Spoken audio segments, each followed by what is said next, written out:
The staff of the Tuscaloosa News and TideSports.com join WVUA 23's Jenn Chapman at Wilhagan's Grill and Tap Room for an in-depth analysis of the Crimson Tide and SEC football. This is Tide Sports TV. Welcome into Tide Sports TV, live from Wilhagan's every Monday night at 6 p.m. I'm Jenn Chapman. Joining me is Cecil Hurt from the Tuscaloosa News as we kick off things with the big picture, brought to you by the Soup Store. Cecil, we are now halfway through the football season. What would you give Alabama as a midterm grade with their 5-1 record? Probably a B+, probably a A for the defense. B minus for the offense, B minus for the special teams, so probably a B+. Kind of depends on which game you saw last, too, maybe. A little bit. Although actually, if you really look at how the Ole Miss game played out, the defense has played pretty well from the first game to the last. Not perfect, not A++, but they're as good as anybody's defense in the country. So if you're not giving them an A, you're grading too hard.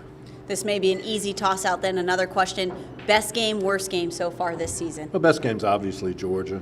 Worst game's obviously Ole Miss. Against Ole Miss, they turned the ball over too much, gave up too many explosive plays. Against Georgia, they didn't do those things, dominated line of scrimmage on both sides of the ball. And since we already went there, let's go to the defense. This defense leads the nation in 3 and outs. What is it about this defense that makes them so special? They're so good in the front 7. First of all, in the front 4, those guys do a great job of keeping the blockers off the linebackers, of commanding double teams, of stopping any forward push from the offensive line. That frees up the linebackers. Reggie Ragland had a great game against Arkansas last Saturday, but so many times he was able to come clean because those defensive linemen are absorbing those blocks and neutralizing the line of scrimmage and letting him flow to the ball. So it makes it very difficult to run. So when you can't run, you find yourself in a lot of second and long, third and long, and that's why it's hard to convert first downs out of that. And that's something we saw in the Arkansas game. In the first quarter, Alabama only allowed 21 total yards of offense for Arkansas. So you saw right from the get-go, they get it going and really carry a lot of weight when the offense can't seem to get it going in the first half. Yeah, they kept them in the game, obviously, in the first half. But they did allow one touchdown, but the drive started at the 12-yard line because of the interception and the unsportsmanlike conduct penalty. So you can't really fault the defense for that. And they certainly, for almost the first 3 quarters, kept Alabama in the game until the offense could start to generate something. So it's safe to say the defense was impressive. What was an area of concern for you watching these games, especially in Arkansas? Well, in the Arkansas game, the offensive line didn't have its best game. I'm not sure that Cam was 100% healthy. A couple of other guys didn't have their best game. And part of that credit goes to Arkansas. They're good up front. But you'd like to protect the passer a little bit better. You'd like to open more holes in the running game than they did. But they eventually wore Arkansas down, which they can do to teams. So if you had to pick an area of concern, it would be that. It certainly wouldn't be on the other side of the ball. But they overcame that. They were able to make some plays at the end. Moving on to Texas A&M, last year, Alabama, no problem, 59-0. Totally different game this year. Totally different teams for both. What do you see looking ahead now that Alabama will go on the road, College Station? There's probably not going to be a repeat of that. What does this Texas A&M bring that's kind of threatening to Alabama this year? Well, they've got great speed on the edges. They got playmakers at wide receiver and running back. Their quarterback play's been good. They've got good athletes. Myles Garrett's a disruptive force on defense. They have not been a great run defense. Arkansas was able to run the ball against them, take them to overtime at Cowboys Stadium. So they hadn't been 100% upgraded on defense, but they can score and put pressure on an opponent to score, and they've been able to do that so far this year. So they'll be playing at home. It'll be a big game for them. They've got motivation, all the motivation you want from the SEC West race, plus last year's game. So it'll be. I don't know that it'll be quite the shootout that it was there 2 years ago with Manziel and McCarron, but it'll be a game where Alabama will have to score.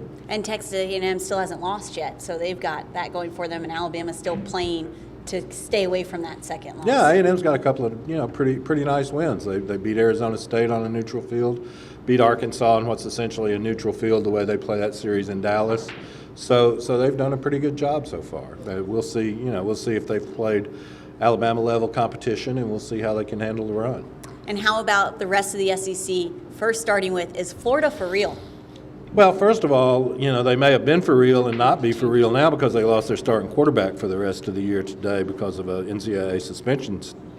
I think their defense is definitely for real, and I thought it would be for real at the start of the season. You've got Hargraves, you've got good defensive line. They've probably got, with Hargraves, Jalen Tabor, they've probably got 3 guys that are first-round NFL draft choices at cornerback, and not many teams have that. So, yeah, they're a legitimate defense, very good. Mac's a good offensive coach. Now he's got to do it with Treon Harris now and not Will Greer. So it's going to be interesting to see. And LSU is going to be a tough place for them to play this weekend. But they still they certainly control their own destiny in the East, and they'd probably still be the favorite in the East. It's a question now of whether they can beat Georgia without Will Greer at quarterback. And how does Georgia's team change now, though, without Nick Chubb? Well, that's a fair question too, because I think Sony Michel is talented, but he's not Nick Chubb. He's not the every down type back, and he's certainly a home run threat. He's a guy who can score, but I don't think he's going to get the tough yards the same way that Nick Chubb could.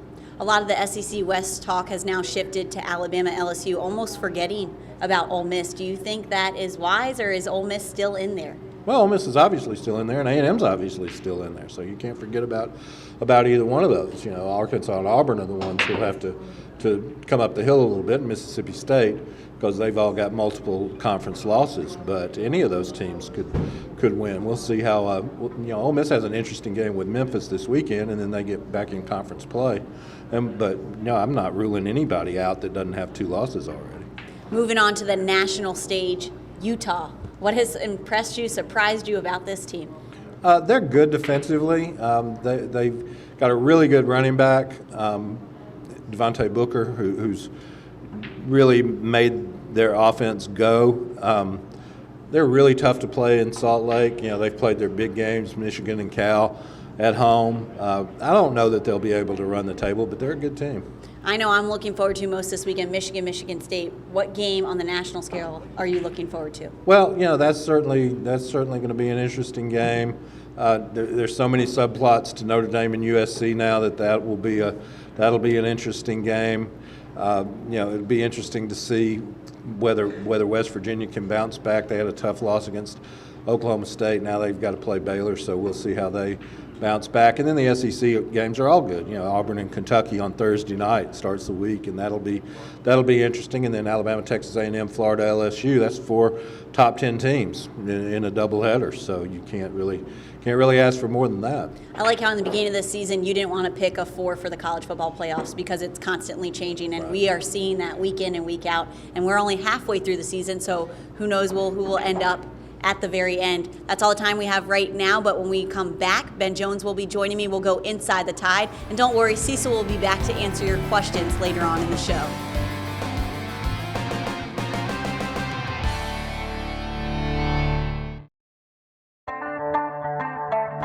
Welcome back to Tide Sports TV here at Wilhagan's every Monday night at 6 p.m. You can also catch the replays Wednesday night on WVUA 23 at 10:30 p.m. or Saturday mornings at 9 a.m. Right now it's time to go inside the Tide, brought to you by Ziegler Meats. Joining me to break this down, Ben Jones, you ready? I'm ready. All right, Ben, we're going to start with the offensive line. I bet you thought we'd start with Jay Coker, but we're going to start with the offensive line because that is who's playing right in front of him. Where are the concerns with the offensive line? I think one of the concerns on the offensive line, this is probably a little bit of a surprise if I told you this going into the season, is how Cam Robinson is playing. Part of that Nick Saban explained today in his press conference when he said that Robinson was kind of limited last week in practice a little bit by some injuries and wasn't really 100%. He might have been closer to 100% by the time the game went on, and they don't expect him to miss any time. He's one of the tougher guys who can kind of play through some injuries that other guys might want to sit out for. But any time that you miss practice, that's going to affect the way that you play in the game. It's going to affect how well you can be cohesive with your teammates, especially on the offensive line. It's going to affect how well you can execute the game plan. I think that might be one reason why the offensive line wasn't quite up to par on Saturday, but that's also probably one thing to keep an eye on going forward through the rest of the season. Did Coach Saban mention whether or not he's able to be more in practice now, more involved than he was prior to the Arkansas game? He said that they weren't going to have anyone who would miss any time this week, but that's also what he said last week. So I think we should take injury information with a grain of salt from Coach Saban. Read between the lines. What about the penalties that the offensive line is getting? How much is this hurting the Tide, and is it something that can be improved going forward? Right, that was another surprise last week. Generally, when you see things like false starts, that's something that happens a little bit more on the road when you have to go to a silent snap count. It makes things a little bit more difficult for the offensive line. There are also a couple of holding penalties, and then Cam Robinson had the unsportsmanlike conduct penalty over against the Arkansas bench, which we all saw the video of Brett Bielema today. As of Monday, when we're filming this, the SEC in Arkansas hasn't issued any comment about that I'm aware of. Maybe by Wednesday they will have. I think that the penalties are one of the things that the offensive line has to address, and that's going to be particularly interesting to see this week against Texas A&M, which is one of the biggest stadiums in the country, 100,000 people. It's going to be loud there. They're going to have to make sure that they can get the snap count down before they get in there. And they're known for their 12th man, so that's going to be something that's already going to be enough noise.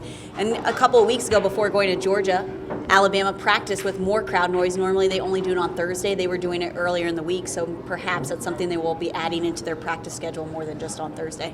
Well, before we go to Jake Coker, let's get to the kicking game. It all seemed better against Georgia, and now it almost seemed like it regressed a little bit. What is going on with the kickers? Well, I think the positive news was that J.K. Scott looked like he was back to his old form a little bit. I think that it's probably a little bit too soon to draw conclusions from just one game and say that he's going to be the kind of guy that he was last year, or that whatever issues he has have been worked out to this point. But I think that was a positive sign for him at least. Now, Adam Griffith did miss a couple of field goals. Kind of tends to go in streaks, doesn't he? He started the year off on a cold streak, and then he made a whole bunch in a row, and then he missed a couple on Saturday. But he finished the game making one, so maybe that's a positive sign for going forward. Just keep going off the momentum from that. Yeah. Well, let's go to the defense. First, we're going to talk about the veterans. How good are these veterans, and how much are they showing that they can lead this team almost like they're leading the offense as well? Right. I think, Reggie Ragland, at least this week, is the first guy that you have to talk about. He was the SEC Defensive Player of the Week. Nick Saban said he probably played one of his best games in an Alabama uniform.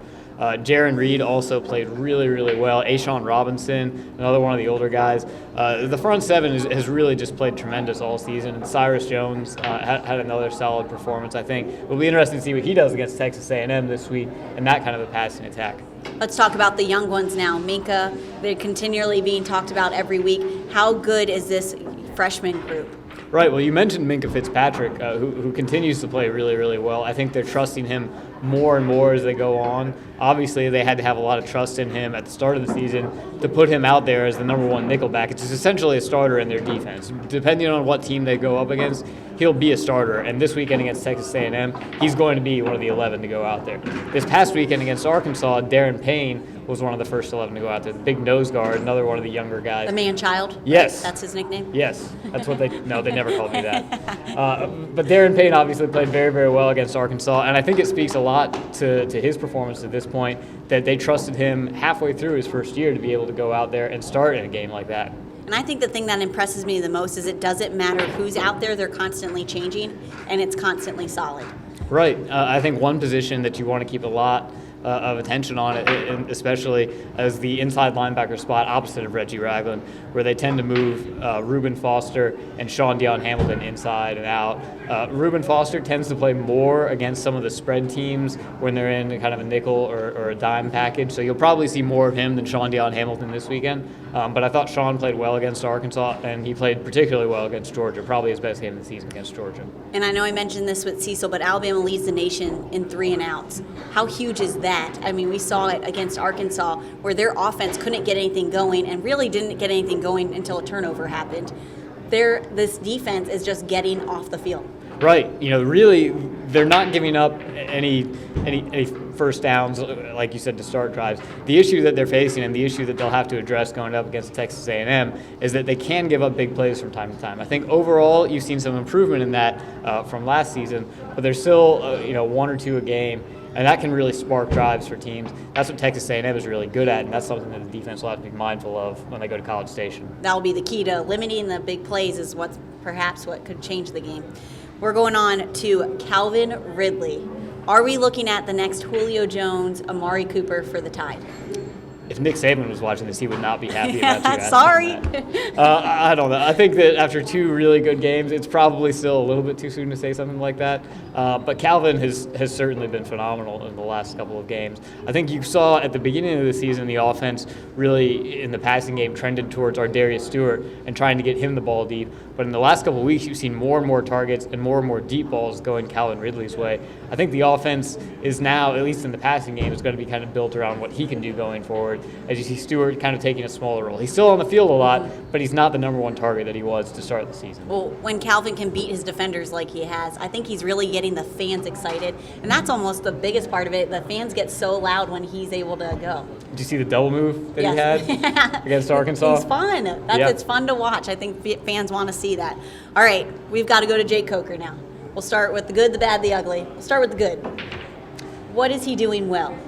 I think Calvin Ridley is one of the things that he's doing well. That's one thing that was probably going to take some time at the start of the season to build that connection and build that chemistry, particularly on the deep ball between a new starter quarterback and a freshman wide receiver. But I think the last couple of weeks you've really started to see that solidify. That doesn't mean that Calvin Ridley is going to have 100 yards every game or that he's going to have a 50-yard touchdown reception every game.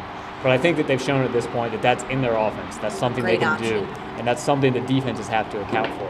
Now on the bad, obviously the 2 interceptions, but what were bad about those interceptions? Right. On the first interception, it looked like there was a defensive lineman who just kind of came through clean. I think it was Ross Piersbacher's man, but I'm not 100% certain about that. Coker just trying to save himself, threw the ball up for grabs, ended up in an Arkansas player's hands, returned all the way down to the 25, penalty moves it all the way up to the 12. Next thing you know, there's a touchdown. It doesn't go down in the books as a pick 6, but essentially that was the outcome of that play for him. I think that in a situation like that, as a new starter at quarterback, even though he's a redshirt senior, there are still times when he has to learn that you just have to take the sack, and sometimes that's the best option available. And that's just an experience thing and something that hopefully will come as he goes. And the ugly, is there an ugly? I think he's improving, so I'm going to say no. The Arkansas sideline, maybe, during that game? Ooh, we got shots fired. All right, well, that's all the time we have right now for Inside the Tide, but when we come back, we're going to answer your questions from the Tidesports.com message board, so stay with us. Welcome back into Tide Sports TV, live at Wilhagan's every Monday night at 6 p.m. Now it is time to answer your questions that you posted on the Tidesports.com message board. Guys, you ready? Let's go. All right, the first one. Do you expect to see any personnel changes on the offensive line? Cecil, we'll start with you. Probably not. I mean, there's a couple of positions where they rotate guys, and they'll continue to rotate guys, but I don't think that there's anybody that's not starting that's suddenly going to start against Texas A&M. I would agree. I think that the one candidate you might see get a little bit more playing time would be Bradley Bozeman, but I wouldn't expect there to be any major changes. I think a lot of times fans expect changes when they don't see what they want, but a lot of times coaches want to keep practicing with those guys to get them better instead of just changing somebody out. All those first-round draft choices on the bench, you know. Just Quarterbacks, wide receivers, offensive linemen. They're everywhere. Kickers. All right, our second question. Here's how Cecil feels. Someone on the Tidesports.com message board asked if expectations are too high and if they're keeping fans from enjoying one of the most prosperous times in UA football history. What do you guys think? I'll let Ben answer first. You leave me with a tough one here. I think that I don't know that expectations are too high for the program this year because I think that it is reasonable to expect that Alabama can contend for a national championship, and I think that's about what the expectations were. I think that fans who are willing to jump off a cliff at the sign of a first loss or at the sign of the first interception in a game are probably taking things a little too far.